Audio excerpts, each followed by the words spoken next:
off from armed confrontation with Iran, claiming that he cancelled planned airstrikes with just a few minutes to go after being told that 150 people could die as a result. While Iran's Revolutionary Guard claimed that a manned US spy plane was flying near the drone it shot down, but Tehran had chosen not to target it. The rising tension has led major airlines from around the world to reroute their flights over the region.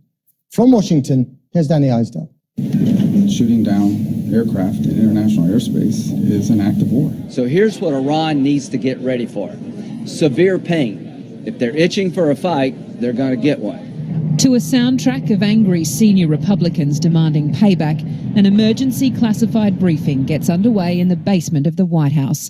The acting Defense Secretary carries a folder marked secret. The Secretary of State follows him into the Situation Room. The meeting ends with a decision made. The US will engage in a measured response to Iran for shooting down an American drone.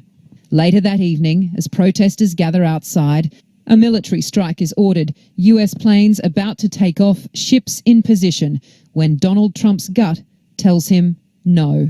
They came and they said, "Sir, we're ready to go. We'd like a decision." I said, "I want to know something before you go.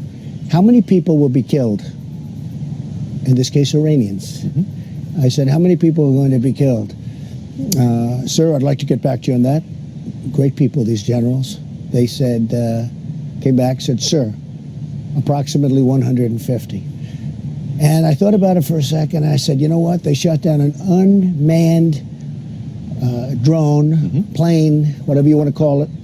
And here we are sitting with 150 dead people that would have taken place probably within a half an hour after I said go ahead. Yeah. And I didn't like it. I didn't think it was proportionate. This was the moment Iran's Press TV claims the US surveillance drone was shot out of the sky on Thursday. And here is what they claim is left of it. The jigsaw of a $130 million US military asset, roughly reassembled and placed on display before a line of cameras, zooming in on every mangled fragment and legible serial number. And the Revolutionary Guard had more to reveal, like President Trump perhaps, a publicised act of restraint. Another spy aircraft was flying close to this drone. That aircraft was manned and had around 35 crew members. Well, we could have targeted that plane. It was our right to do so. And yes, it was American, but we didn't do it. We hit the unmanned aircraft. 4 warnings were given, Tehran claims. Both aircraft, they say, had breached their airspace. But the US maintains the drone was in international airspace above the Strait of Hormuz. Airlines from all over the world are now avoiding the region, with commercial flights rerouted. President Trump has ordered strikes in the Middle East before, 2 in Syria, responding to chemical attacks on civilians.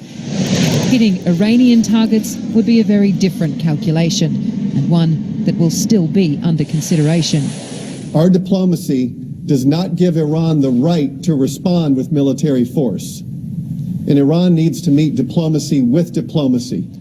Amid the debris of a week of escalations and accusations, Donald Trump, at least, splitting from his more hawkish advisers, still wants to talk. So his strategy remains more crippling sanctions.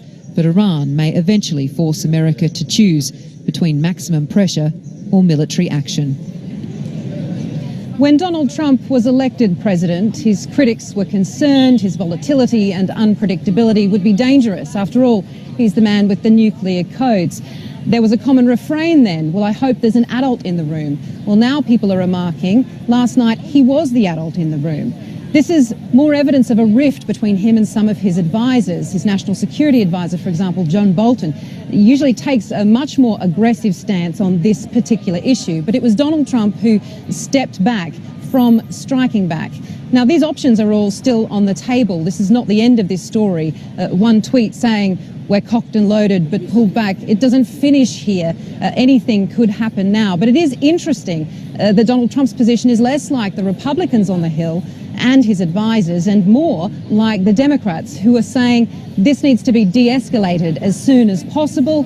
The US can't be allowed to bumble into war. Now, in a few hours' time, those congressional leaders and lawmakers will all come to the White House for a congressional picnic. It's supposed to be a relaxed environment for their families to attend. This will be the main topic of conversation. There is nothing relaxed about the White House today.